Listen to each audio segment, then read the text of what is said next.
Jangan lupa subscribe YouTube channel Metro TV News dan jangan lupa nyalakan notifikasinya. Pemirsa, sebanyak 861 rumah mengalami kerusakan ringan hingga berat pasca gempa magnitudo 6,6 yang berpusat di Sumur Pandeglang, Banten.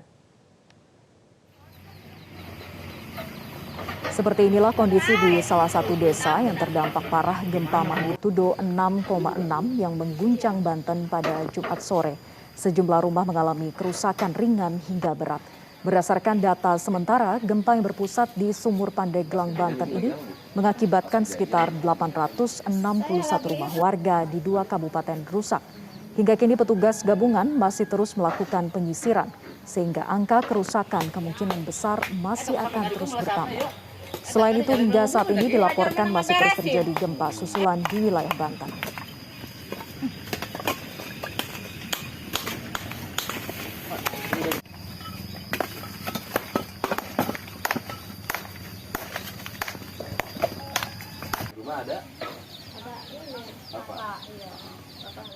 Pemirsa, pasca terjadi gempa dengan kekuatan 6,6 magnitudo yang berpusat di Sumur Kabupaten Pandeglang, Banten kemarin, sejumlah fasilitas umum juga mengalami kerusakan dan siswa-siswi sekolah terpaksa dipulangkan.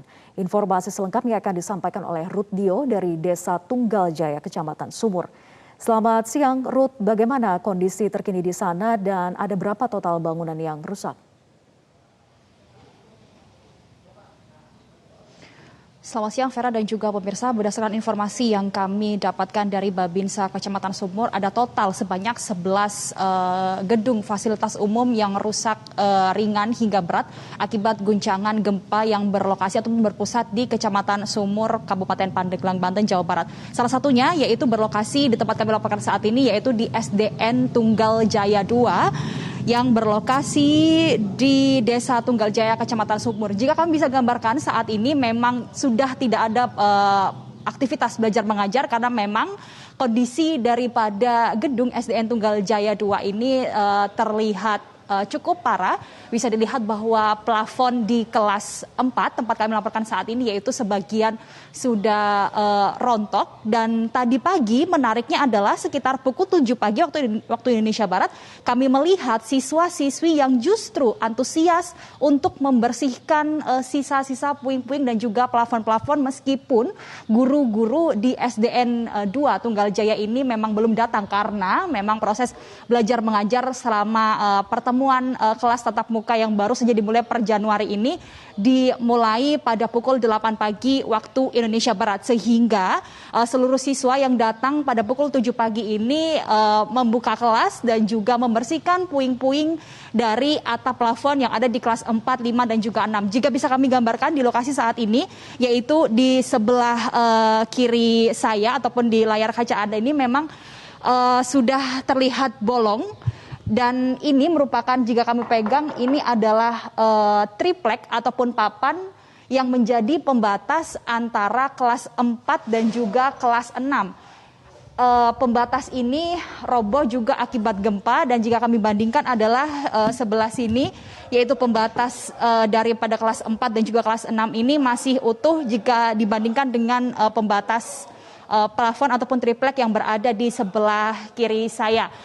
Tadi sekitar pukul 9.30 waktu Indonesia Barat juga terjadi gempa susulan yang mana siswa-siswi dari SDN Tunggal Jaya 2 ini sedang melakukan proses belajar mengajar, sehingga setelah terjadi gempa susulan yang durasinya tidak lama, yang sekitar 3 detik itu, guru-guru daripada sekolah SDN 2 Tunggal Jaya ini memulangkan murid-muridnya untuk kembali ke rumah masing-masing. Vera. Ya, Ruth, lalu apakah proses belajar mengajar ini akan dihentikan sementara dalam beberapa waktu ke depan atau bagaimana, Ruth?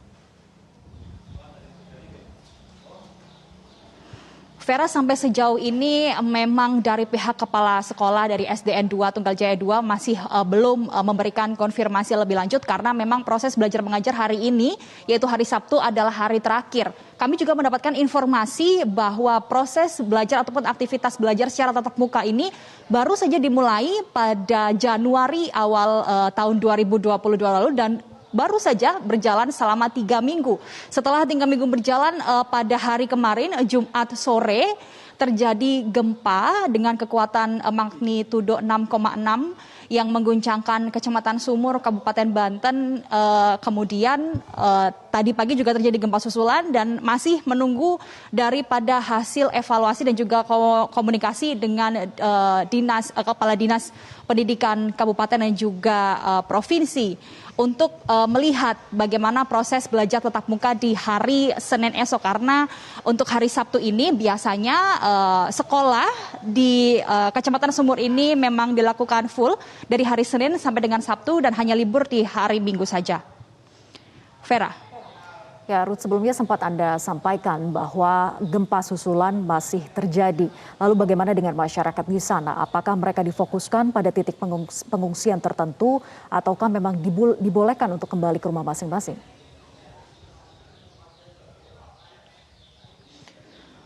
Vera, sepanjang kami memantau sejak kemarin hingga hari ini memang mayoritas daripada warga ini memilih tinggal di kediamannya masing-masing karena berdasarkan informasi yang juga mereka terima bahwa dari informasi BMKG bahwa gempa yang menguncang Kabupaten Pandeglang ini tidak berpotensi tsunami sehingga mereka hanya berdiam diri di rumah namun tidak bermalam di dalam rumah, tetapi mereka memutuskan untuk bermalam ataupun tidur di depan rumah, di teras ataupun di saung dan juga pendopo yang sengaja mereka bangun karena berkaca dari kejadian tsunami yang menerpa Kabupaten Pandeglang.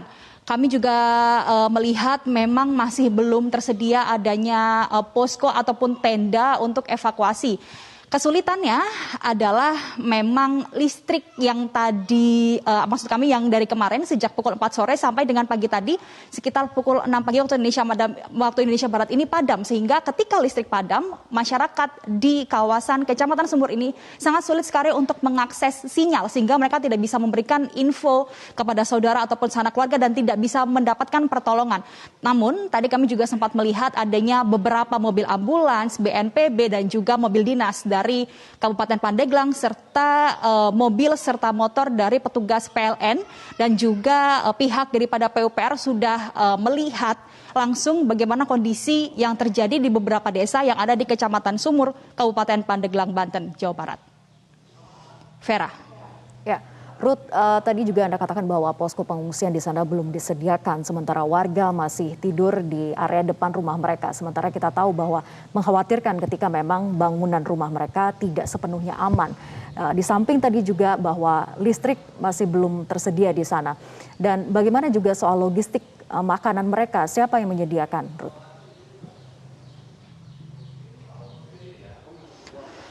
Vera, sampai sejauh ini berdasarkan informasi yang kami dapatkan langsung dari warga dan berkaca dari kejadian tsunami ataupun gempa yang terjadi beberapa tahun lalu di Pandeglang ini, memang warga menyediakan sendiri logistik dan juga makanan yang mana juga masih belum dikirimkan kembali oleh pihak daripada otoritas terkait dari pemerintah kabupaten maupun pemerintah provinsi. Sehingga tadi selama kami berbincang memang warga hanya mengandalkan logistik dari apa yang mereka miliki. Kami akan mengajak Anda untuk melihat bagaimana keadaan di sekitar SDN 2 Tunggal Jaya yang juga berseberangan dengan SMP 3 Sumur. SMP 3 Sumur ini tadinya juga terdapat siswa-siswi SMP yang datang sekitar pukul 7 pagi dan bersiap untuk melakukan proses belajar mengajar. Namun juga pada tadi pukul 9.30 waktu Indonesia Barat pagi tadi terjadi gempa susulan yang cukup cepat sehingga murid-murid dari SMP 3 Sumur juga dipulangkan. Aksesnya memang cukup sulit jika kami melihat bahwa kondisi jalan di Desa Tunggal Jaya ini masih belum teraspal dan itu juga yang menyulitkan kami untuk menuju ke Desa Ujung Jaya, di mana di Desa Ujung Jaya itu juga terdapat posko yang mana warga-warga yang tinggal di area bawah yang akan mengungsi, mereka langsung menuju ke arah Desa Ujung Jaya karena Desa Ujung Jaya itu terletak di paling atas di antara desa-desa lainnya ataupun dari Desa Tunggal Jaya, sehingga akses jalan yang berbatu dan juga belum teraspal ini juga cukup menyulitkan warga untuk melakukan proses evakuasi. Vera. Ya, Ruth, ini kita belum mengetahui apakah nanti akan ada susulan gempa atau tidak. Semoga saja tidak. Tapi bagaimana upaya dari BPBD setempat untuk bisa mengantisipasi dan jalur-jalur evakuasi? Apakah ini juga disampaikan kepada masyarakat sekitar untuk bagaimana bisa mengevakuasi secara mandiri?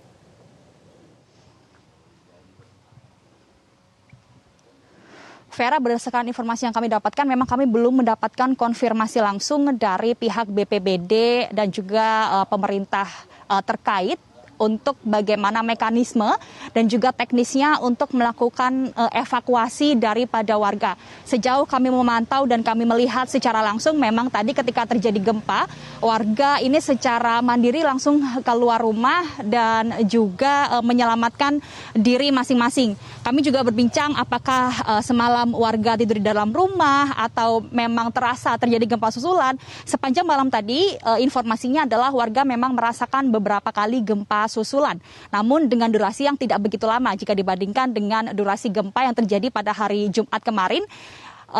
Pada pukul 4 sore sekitar 5 menit durasi daripada guncangan gempa itu. Namun untuk gempa susulan setelahnya sampai dengan siang tadi pukul 9.30 waktu Indonesia Barat hanya berdurasi sekitar 3 sampai dengan 5 detik saja.